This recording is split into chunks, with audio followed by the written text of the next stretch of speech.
Hello everyone, happy Monday. I hope you're having a good start to the week and that you've also had a good weekend. Maybe today is one of those days when, when the week starts, we go from being off and having all the time we want to just be with ourselves, but then the week starts and there's this kind of you jump in and everything happens so fast. You have things to do at work, you come home from work, your phone is still on, things that need to be done, kids or no kids need to be dropped off daycare, and you have all these things that need to be done. And for some reason we make that worse by using these phones like the whole time. Hey JVB, remind me again why you don't drink coffee. I love the smell, but I don't like the taste. Otherwise, I definitely wouldn't drink coffee this late at night. So we have these phones and we keep using them when we come home. I remember, hey Nicole, I remember when I was younger, we had the phones that you had to pick them up and you had to go little Chuck here also, nice to see you. Mats. So we were, when you got off from work or from school, it was like, that was done. And if you wanted to play with a friend, you had to pick up the phone, you had to call and, hey, this is Martin, is Andreas home? Can I come and play? And there was this time off where you could just be bored and just be with yourself. Whereas today, what happens when we come home from work, we turn on it's weird hearing you say my own light. Yeah, that's what it says, Luchuk. Chuk.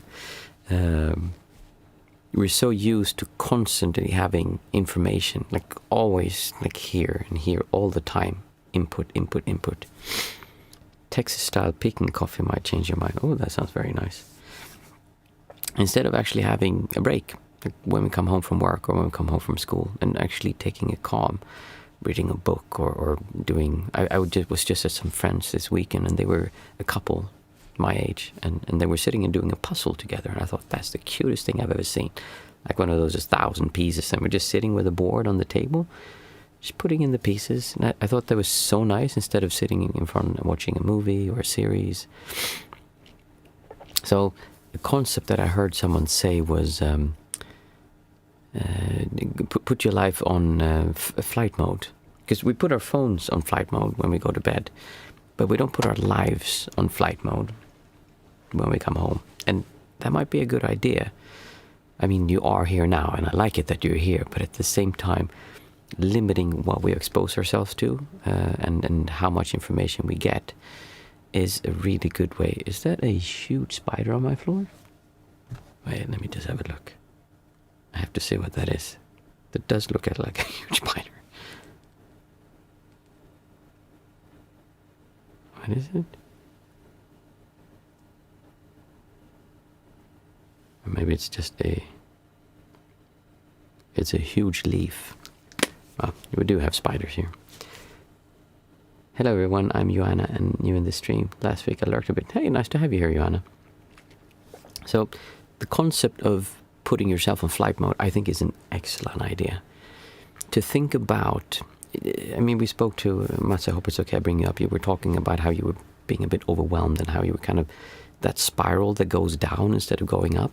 One of the things that I always do when I want to break a spiral, because I get in those spirals as well, where I just start falling into, and one of the things I notice is that this is always either a symptom combined with a cause for that spiral. That they kind of go hand in hand. You feel bad, so you bring up your phone and you sit and you constantly watch things. And while you're doing that, that means you start feeling worse, so that then you pick it up more, and then it kind of just spirals out of control. So an idea I want you to bring with you this week is to think about how much do you put yourself in flight mode? Even I mean, after work, if you think about it, again, like I said before, in the olden days, like my daughter says, when you came home from work, you came home from work and you turned off your phone. Today, a lot of people bring their work with them home, and it's seen as a progress, or it's like, oh yeah, you can always be online, you can always answer emails, and there's something important. So we never get that I can relax. There's always a sense of tension or distortion, because basically what it is that we feel tension or distortion wherever there is something that needs to be done. And it's not that there's something wrong with doing things, it's just that having pressure to do something causes a distortion, and that uncomfortable feeling motivates us to do something about it. There is another way of interacting with the world that is effortless, that is peaceful, that is calm, that is quiet and serene, which is living in non-centricness, meaning not having the need to feel good by getting rid of these distortions, but actually feeling good and then choosing what you want to do. So by constantly keeping your mind, schedule, attention open for other people to hijack, because they will hijack it. Your work will hijack it, wanting you to do more. Social media will just rape your mind. They will do anything they can to just abuse it and get as much attention from you as possible. I realized that I was watching Facebook, and I was like, what on earth am I watching? Like, they're not even my friends anymore. There's all these really well-written stories about things that come up, or there's someone who had this thing happen here, and they're very targeted towards me as a man and 47 who has kids, who has a wife, and problems you can run into. It's like, it's just like garbage. Like, why on earth would I be reading that? And yet I like, oh, that's interesting, because the thought is, oh, it's one of my friends. I'm like, no, wait a minute, is this not one of my friends? Like, who is this? I just saw someone today who had gotten out of an abusive relationship in this whole story, and I thought it was one of my friends because it said her name and then like a photo, and it looked kind of like someone I know. And I'm like, wait a minute, this is not my friend. So they just want you to spend time on their media platform so that they can sell advertisement, sell your information, or whatever it is. And we are very susceptible to all this, how should we call it? Attention hacking. They just do whatever they can to get your attention. So it's difficult to, I'm not going to say fight, to resist this, because the mind and how we work as humans is kind of what they're hacking. They've studied this. They have huge armies of psychologists and behavioral therapists, scientists, but I'm not sure what it's called, who will sit and understand, how do we get them to watch as much as possible? How do we make them feel just a little bit uncomfortable so that they will keep on watching? And what we don't understand, a lot of people, is that stress is terrible for your health. It's terrible for your mental well-being. It just makes life suck, because you constantly go around feeling uncomfortable, and it stresses our immune systems, it stresses our minds in ways that we just don't understand it. I really think that society as a whole is kind of heading towards a cliff, because there's going to be a revolt against this, where people say, like, no more, we're not going to do this anymore. And there's going to be other ways of interacting. I think what they call slow media, or slow consumption, meaning that watching videos on YouTube that it's not Mr. Beast, but actually someone, basically what we're doing here, just a conversation where you can exchange ideas, where it's a bit deeper than just like all the time, and ideas and thoughts that hopefully make your life better. But at the same time, even like when we do this, it's very easy to get caught up in that other trap as well. So the idea of putting your life on flight mode is really interesting, and I like that as a concept, and I would very much like it if people would give that a chance this week, to see what it feels like and see how addicted you are, because that is kind of scary when you realize that. If you want to understand what I talk about when I say distortion, just take your phone and put it down. That's it. Just put it down. For most people, that's going to create a really uncomfortable, and see how you just need to just check. No, I'm just doing this because I'm checking. I'm checking very important email here. Yeah, I need to check that. There's like all these excuses why you need to do it. Let's see what people are writing. I'm totally addicted to YouTube, and it's a true problem. Nicole is saying, yeah, absolutely. I have been as well. And I notice how the mind thinks that, well, it's not a problem, Nicole, because we're getting educated. We're getting these good ideas. And I'm trying to find information. And I realized when I had like tunneled into one topic, and I just watched all the videos on that topic like over and over. Then eventually it was like there were no more creators doing this stuff. So I started getting these really niche creators who had like 5 views on their videos and were like really strange stuff, because YouTube was like, okay, he's watched everything. Guys, what are we going to do? Bring up like weirdo number 55 here who just like talks about space aliens and weird stuff. Like, give him that. We just need to find something that keeps him on the platform. So I think really limiting yourself in what you watch and saying, okay, these are the creators that I like, and then follow those, but like put that to a limit, and also see that what do you want to get from this? What is it you're trying to do? Because everyone here has enough information. It's just a matter of how do you apply that. That's basically what most people are really looking for, but they think they're looking for information.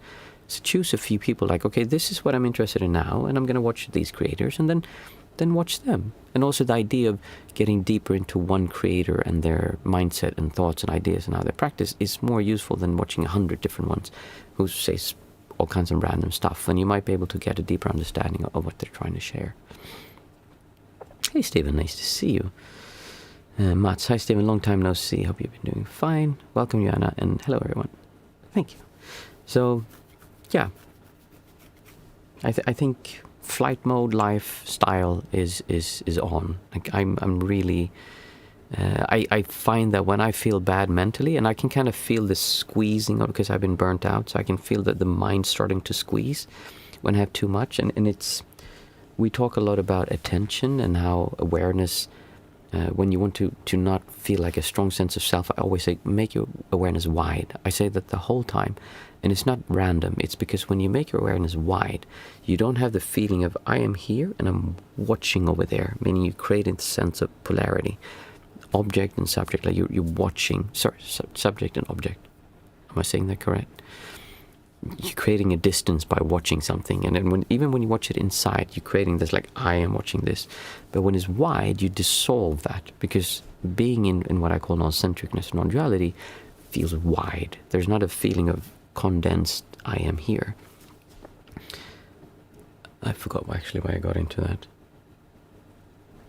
Yeah, I had a good point with it though.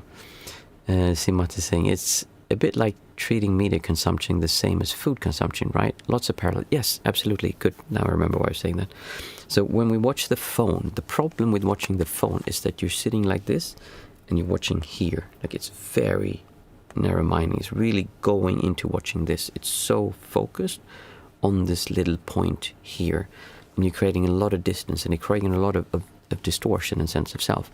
The phone is worse than if you're watching a tablet. A tablet is more relaxed to watch. A TV is generally speaking more relaxed to watch as well. Or a computer like at a distance where it's not so close up, just this tiny space, and you're just watching like this the whole time. So thinking about how you consume what you watch is also really important. And food, most people don't eat food because you need nutrition and nutrients and energy to make your body run. People eat food because it makes them feel good. The idea of using food for fuel for your body is something that we don't really think about today. Media consumption is the same way. When you watch these short form videos, which I also watch, and it's like YouTube has now made it so if you click on, it's difficult to go back to watch the normal ones. But sometimes I see one of my creators do something, and I creators that I follow do that, and I click them, and then I can't really go back, and then I'm stuck in I have to it's difficult, because then I lose the stuff I was watching before. And it just, basically what it does when you watch short form media is that instead of sharing ideas and concepts, they try to in a short while make you feel something, basically make you distort. So short form media is done so that you will have this feeling of uncomfortableness and just go and feel either anger, feel either compassion, feel love, feel attraction, feel aversion, feel light and happiness, whatever it is, but it is trying to make you have some kind of distortion to react. And that's just not normal. We're not used to having 50 different emotions like go through us in 1 hour. That's not healthy. Like, it's so unnormal that you would go through like attraction and then going into hatred and anger, and then you have some other kind of like, oh, I want what they have, and jealousy, and then all of a sudden you have laughter, and then you have lighter, and then it's sorrow and sadness, and then back to anger. It's like messes up your mind. It's really bad for us. And I think the way that media is heading today is just, it's really toxic. And the problem is that it's so addictive and it's difficult to get away from it. So you need to be the one who's policing this, who's controlling it. I can see with my kids, like we actually started 4 weeks ago now. We just said, stop with all iPads, internet. We would often do when we were too tired, we'd give them the tablet or the phone. Like, you guys watch something, we can cook food. We stopped that. The only time they watch TV now is Fridays. We have fredagsmys, Friday coziness. And we watch a movie sometimes, which is an hour to maximum an hour and a half is what they watch every week, compared to every day they would watch that before. It was bad, but it just spirals out of control. And then they want more. And now if we in the middle of the week try to give them a little bit, they want more. They just can't stop. They want more. So it's easier to just have nothing and just stop it, because they can't control it. And imagine when they get their own phones and they're kids. They have no way of resisting this. It just messes with their minds. It's like a mind rape. And we as adults think, well, I know how to handle this, but we don't. Most of us are very poor at handling this. So putting your life and your phone on flight mode is actually a really good idea, because before you didn't need to be contacted the whole time. You can. Some people do what they do is they put a time every day during these hours. I'm going to look at my messages.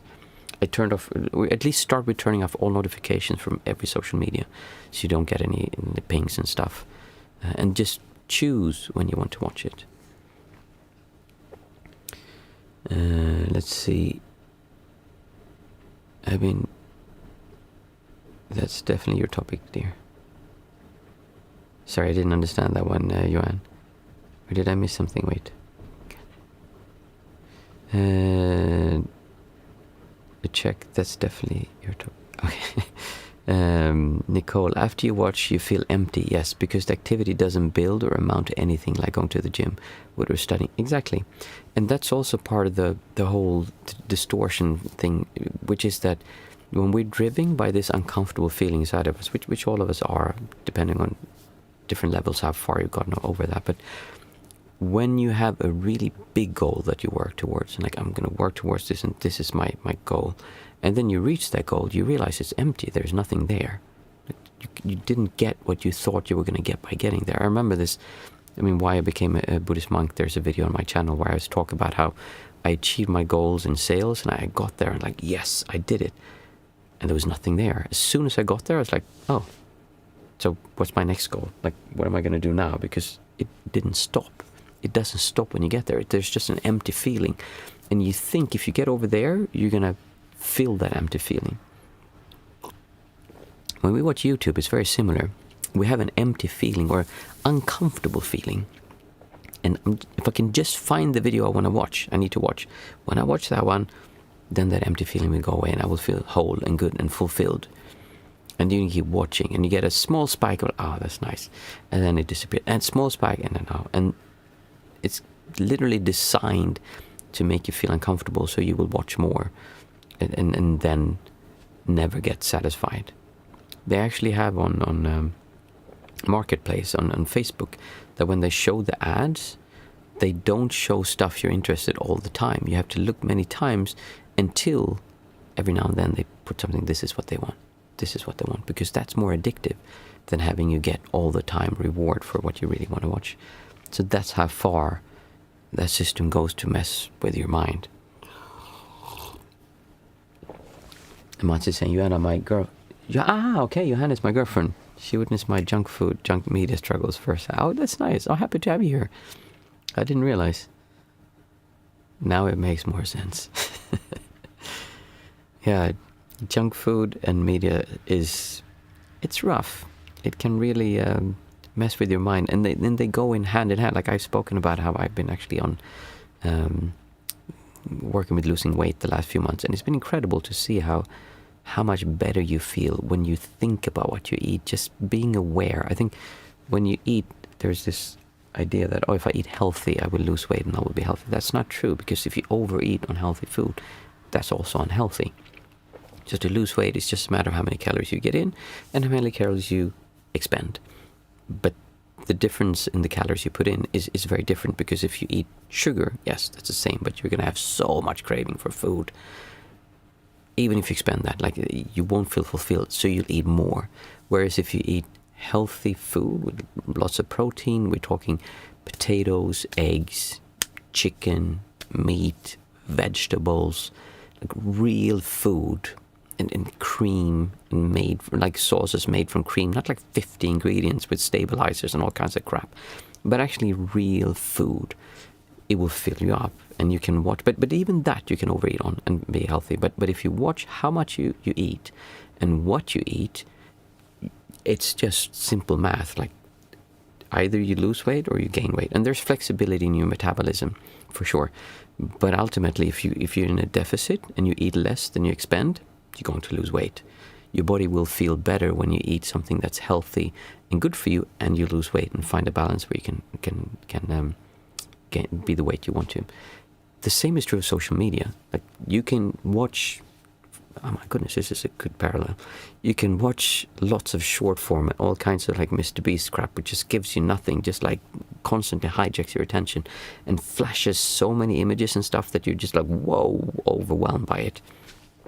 And that might give you the fix you need, but it's never enough. You're always going to want more, and you're going to eat more and more and more. It's very easy to overeat on Mr. Beats and in short form, because it never fulfills you. But if you've watched something like my videos, they'll fulfill you. maybe not.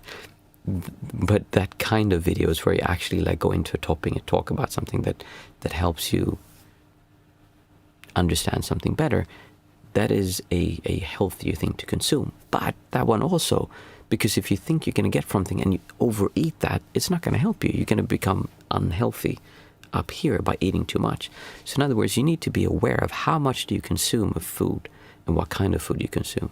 Media, you need to be aware of how much you consume, what kind of media do you consume. They're all not all the same. You could watch 100 shorts about meditation, but that would not be as healthy as watching one long video about meditation that's well laid out with someone who tells a story, and like, that's much more useful. It feels like the world is stacked against you in terms of addictions and junk dopamine. Yeah, it is. I mean, that's literally what they do. They try to hijack your attention so that you will watch their platforms and stay there as long as possible. That's all they care about. It's like I said with Facebook. I used to go to Facebook to see what my friends are doing. I don't even say my friends anymore. It's like some random people who have the most viral stories and videos and lots of shorts, and they're so good. They're really good. Like, I just don't go on Facebook anymore. There's no point. Mats, do you have any tips when it seems like you don't have the energy to change your media diet? I like cooking. I like exercise, but I feel too tired most of the time. Too tired to change anything. This is exactly what I and Marilyn were discussing earlier today.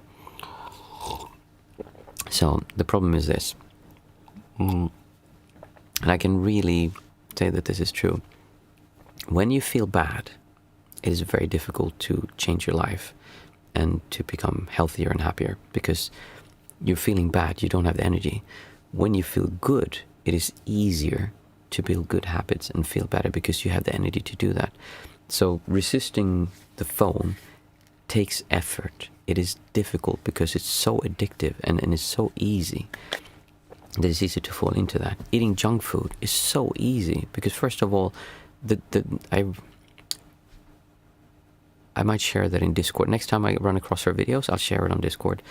There's a girl or a woman maybe who I watch who's studied behavior psychology, and she talks about, and she lost a lot of weight because she was overweight, and she talks about how they maximize food addiction, like how the flavors, how they test that to make sure that you eat as much as possible, and how they use different flavors and like artificial stuff to just make it super addictive, and how they place it, how they make the packaging, how everything surrounding it's terrible.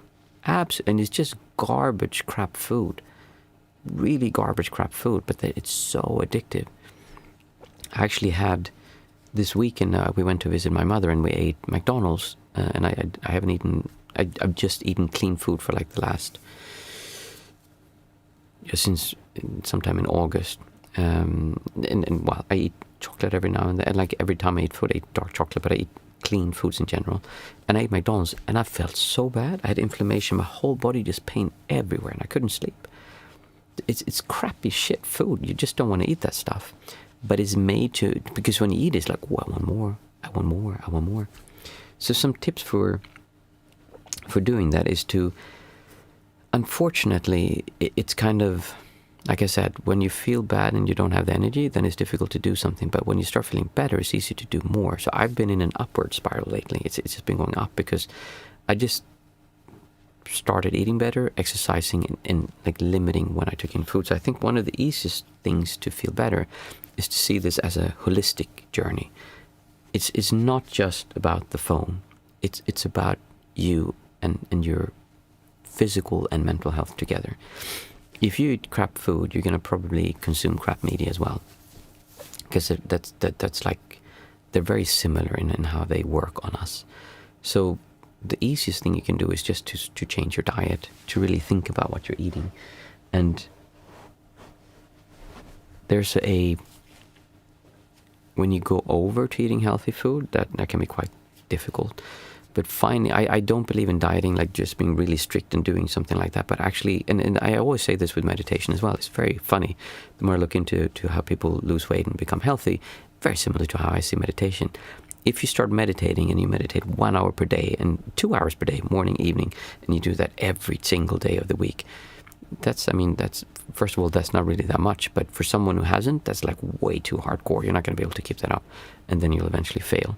So start with something small. Just start eating, like when you eat chips, just take a bowl and that's it. That's all you get, that bowl of crisp. And knowing and understanding how much energy is in that, and getting some way of understanding how much energy you're expending, so you know, okay, wait, I'm eating way more than I'm expending, so obviously I'm going to gain weight. It's like the first thing, because when you start having, and even if you're not overweight, eating healthy food will make you feel better. So cutting out like energy drinks and just crap like that, and just not overstimulating your system with lots of sugar, lots of caffeine, lots of stuff that's just not good for you, but actually food that is making you feel better. I think Stephen probably knows more about this than me, I would assume. And after you've done that, hopefully that will give you a little bit more energy. So at the same time, like watch how you watch your telephone. I have every evening at 10 o'clock, my telephone goes into grayscale mode. So it just, like, after that, there's no point, like, it's just grayscale. And when I feel bad, then I just stop using my phone. I said 7 o'clock, it's gone. And I was like, but I need to send my girlfriend and my fiancé a message. No, we turn it off. And it's very good because we have an open communication about this. So we say, okay, I'm sorry, I'm not using it now. So just put that away and limit how much you expose yourself to. Just start with that. Just small steps. Don't think that you need to like do this giant, like Buddha sitting under the tree, he's sitting down until I become enlightened or until I die. That's like, that image is so dumb if you think about how all of this stuff works with like the self, and it makes no sense at all, but it's a very good story and it can motivate people. And the same with your practice. Don't approach your practice like that. No, it needs to be sustainable, because you're not going to do this in a day. So instead, do small things. Just start thinking about the food, start thinking about how you consume media, put your telephone on grayscale so it turns gray, like 8 o'clock is even a better one. Start going to bed at the same time, and then if you can't go to bed, read a book. Stop watching so much TV, and like limit how much you watch is a really good idea. JVB, there is vegetable content and there is candy content. We have to learn to choose wisely. Yeah, for sure. Unfortunately, the candy content is much more fun and easier to consume. So putting your life on flight mode, I think, is an amazing idea and an amazing concept. Because basically what it means is that you limit how many people can reach you. And that doesn't necessarily mean there's different levels of flight mode. It doesn't mean that you just put your phone away, even though that really helps, like in the evening for sure. But limit what you're having. So turn off all notifications on your phone from Facebook, from TikTok. God forbid, I hope you don't have TikTok on your phone. Like that crap is like, I don't even know. Like all those, just turn them off. Your emails, turn them off. You don't want to see every time someone pings you, and like, why? Like, just turn all notifications off so you can get some peacefulness. And then instead choose that, okay, I'll check every second hour, every morning, every evening, whatever works for you, kind of. So don't stop using your phone, but don't check it all the time. People are okay with waiting. Like before, you would send a letter and you'd have to wait days or maybe even weeks before you got a response. Now people send a message and they expect to be responded to within minutes.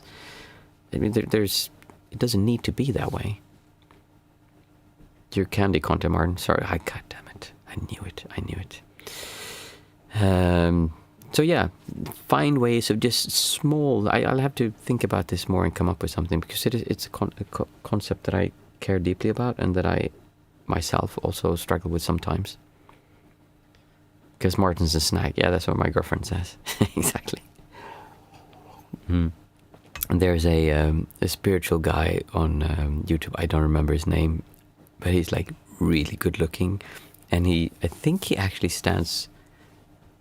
stands without a t-shirt on, and he has long hair, and he talks about feminine power and stuff, and it's really yeah, I can see how I should start doing that stuff as well. That's really popular. I don't have the muscles yet to do that kind of stuff, but he's really beef and looks very good.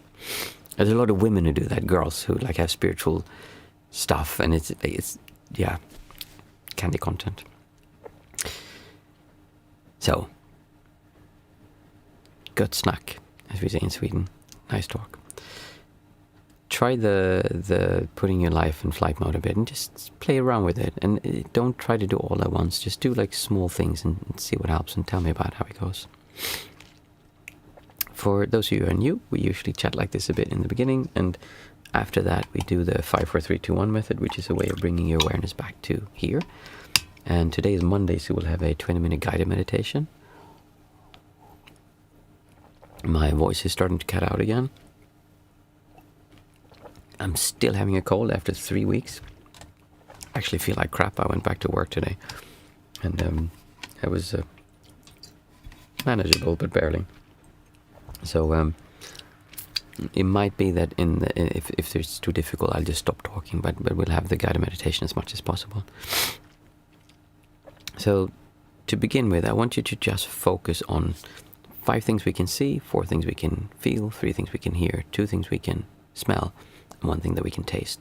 And the way that we do this is that we say out aloud these things. And it's just, I sometimes go into a lot of detail about how and what's behind this, but it's also something you can just do throughout the day. Like when we're talking about putting your life in flight mode, when you have these feelings, I really need to do this exercise. It takes 5 minutes, and it's really good to break patterns like this. You can also do the box breathing that we do on Thursdays.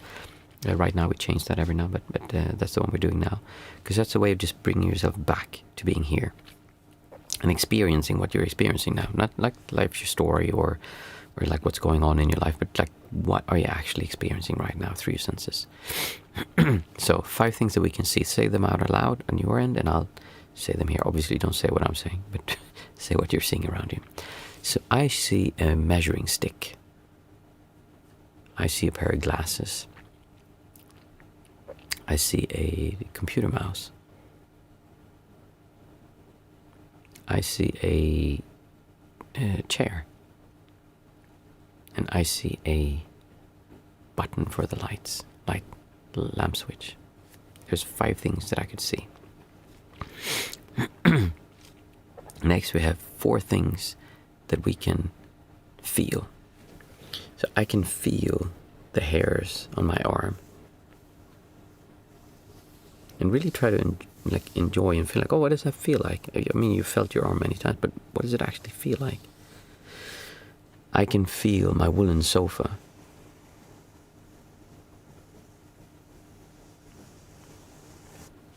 I can feel the warmth on my cup.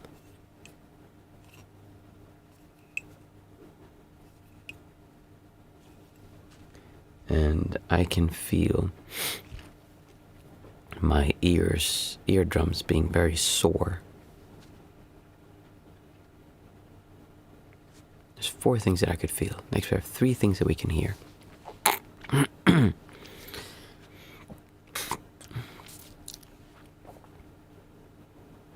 I can hear the rain falling outside.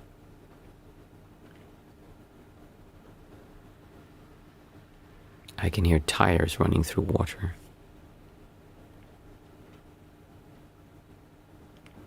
I can hear water dripping on the windowsill. 3 things I could hear. Next we take 2 things that we can smell. I can smell snot.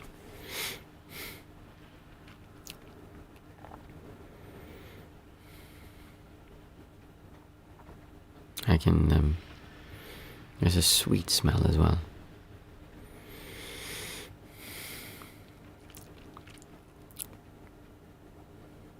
Sweetness. Next, one thing that we can taste. I can taste something sharp, really stingy.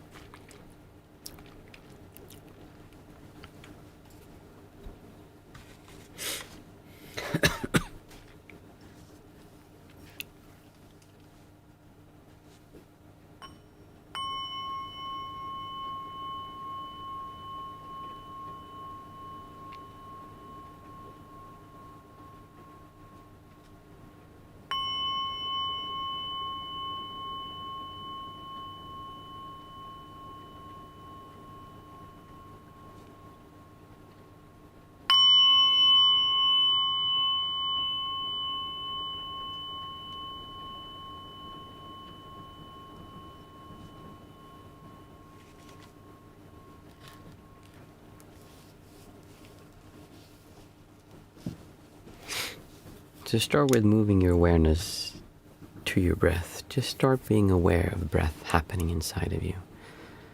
We're not trying to force any kind of strong awareness of small details in the nose or the nasal cavity. We're just trying to be aware the breath is happening.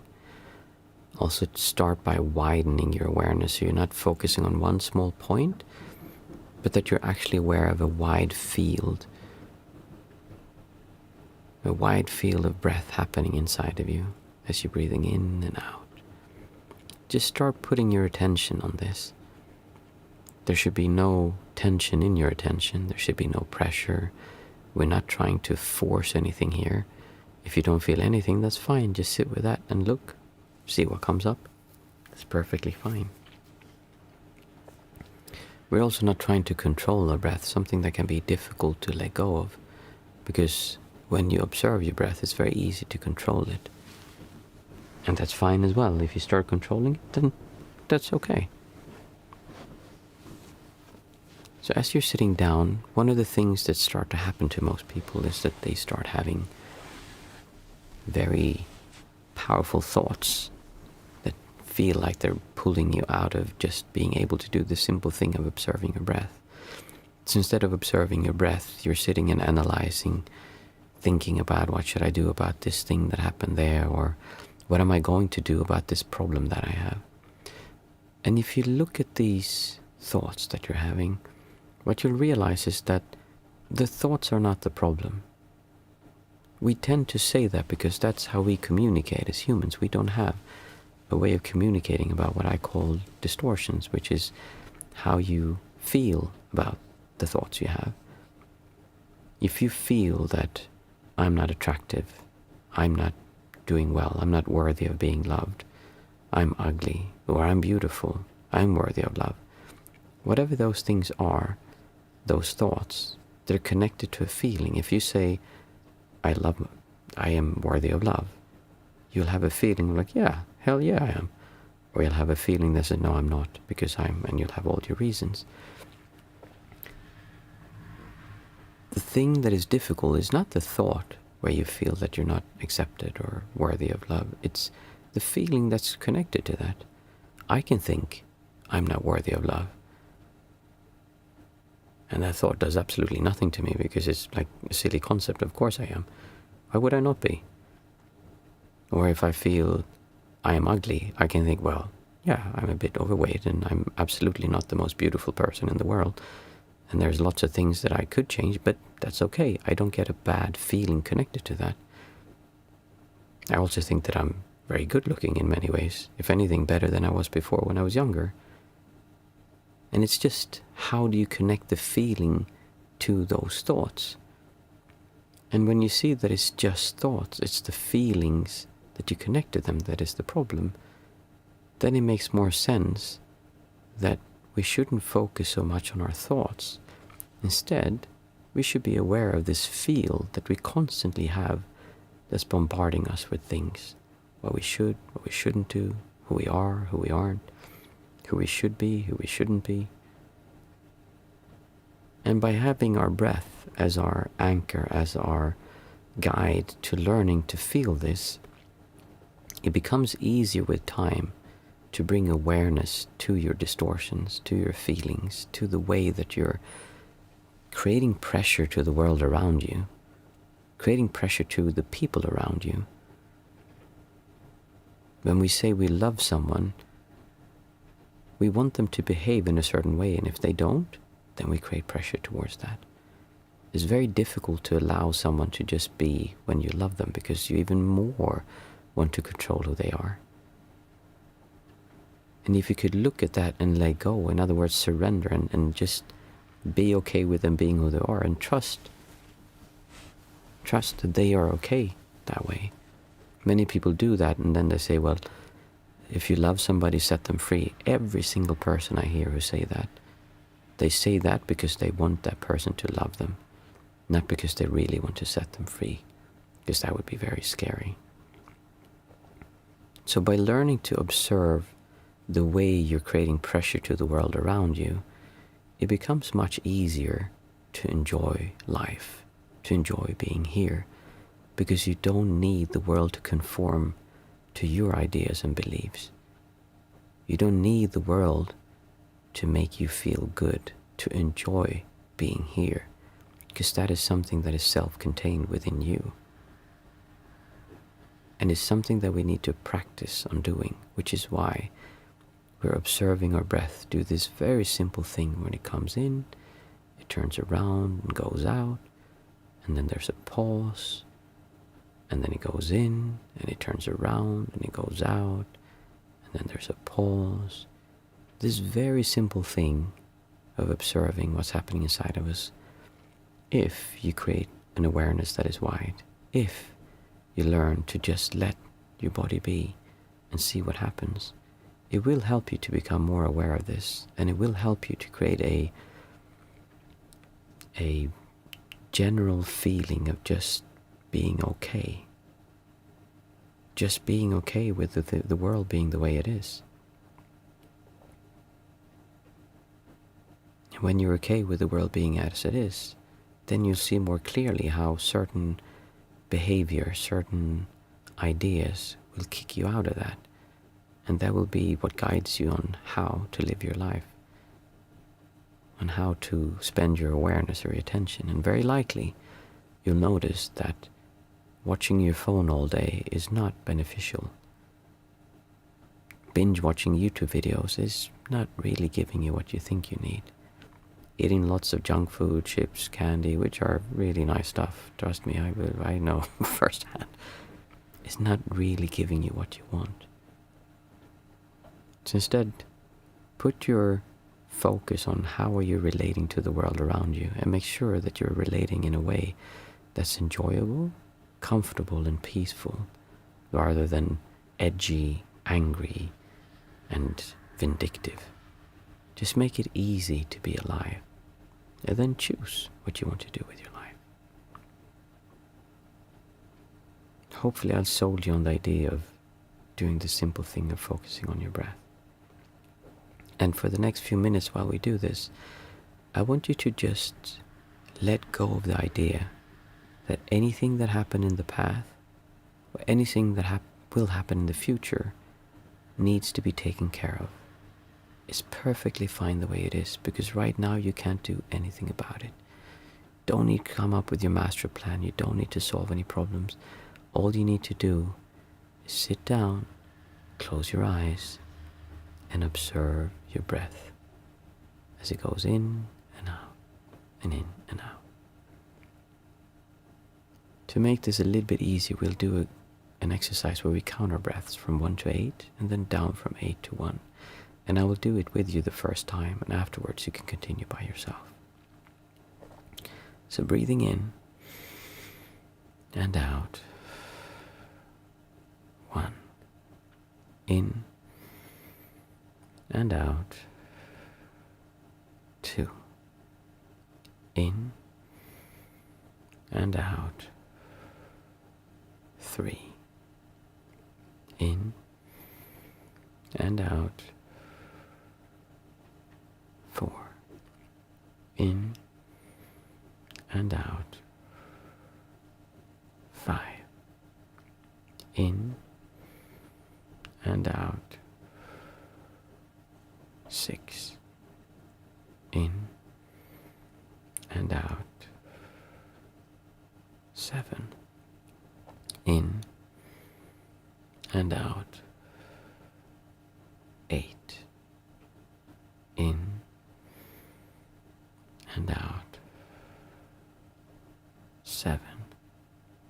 In and out.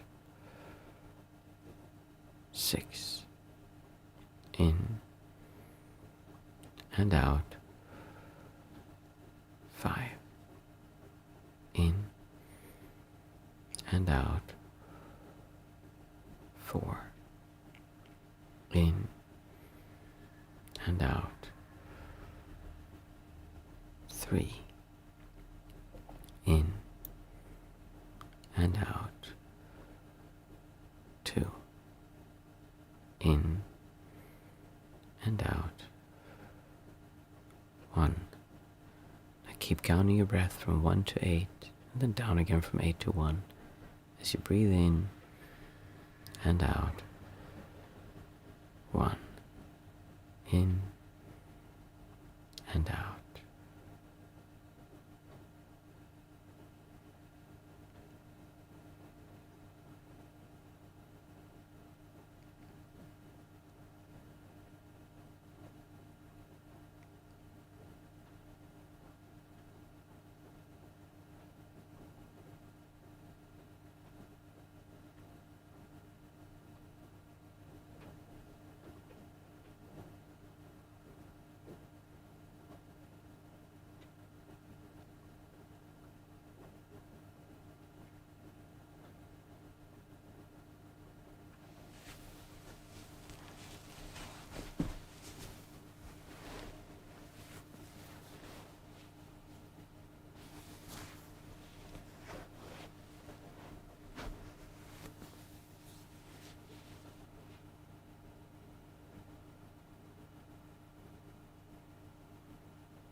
Towards the end, feel free to let go of the counting of your breath.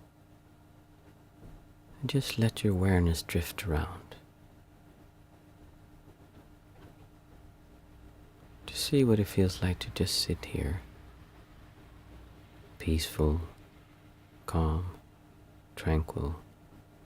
Nothing you need to go, nor you need to go. Nothing you need to do. And then ask yourself, what would it feel like to just feel good? To just be in a good mood? Don't try to tense anything up to get there, but instead just relax and see, where would I feel being in a good mood? I often look at the chest area and widen my awareness and feel, what does it feel like to be in a good mood? To be here, to be present, to be aware of what you're experiencing right now, you have to be in a good mood. Per definition, being upset, angry, resisting, jealous, even happy in many ways of things happening, brings you out of being right here. So bring your awareness to just being in a good mood. Or if you can't find that, then just look for neutral. And move through neutral towards being in a good mood. And I want you to start behaving this way throughout the day. Just go around and see, can I be in a good mood? If not, why not? Well, someone said something to me and that hurt my feelings.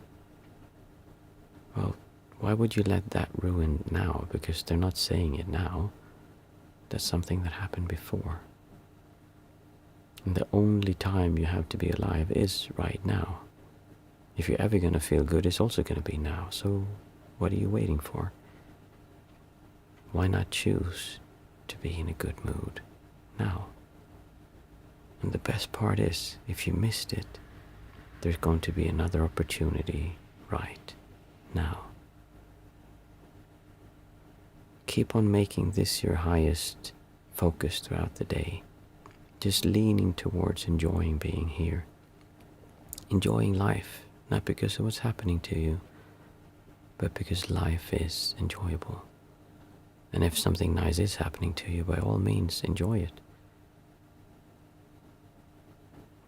But also learn to enjoy when things aren't going the way you want them to. And just sit with that feeling and see if you can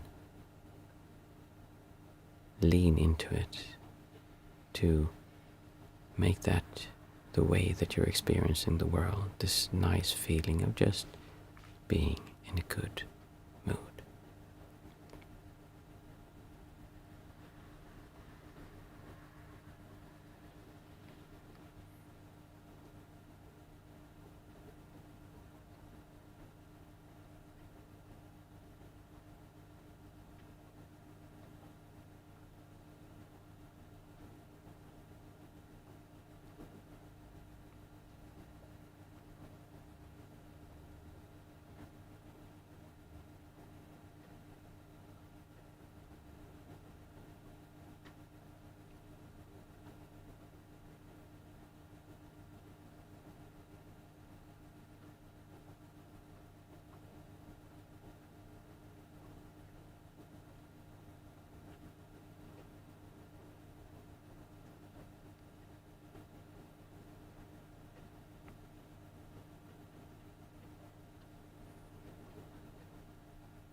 Thank you. Very nice sitting.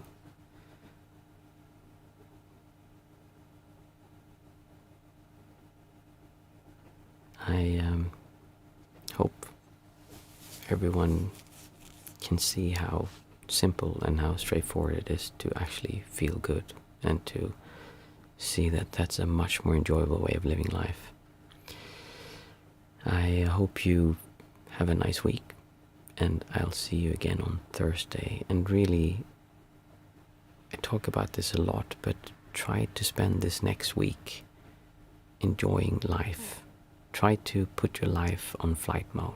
Just turn it off and focus on enjoying as much as you can throughout the day, and seeing when you're being pulled out of enjoying. In other words, many times when we bring this up, and if you're doing something that is making you feel uncomfortable, stop doing it, unless it's something you have to do. And then tell me how it goes. Have a great week, and I'll see you again on Thursday. Thank you.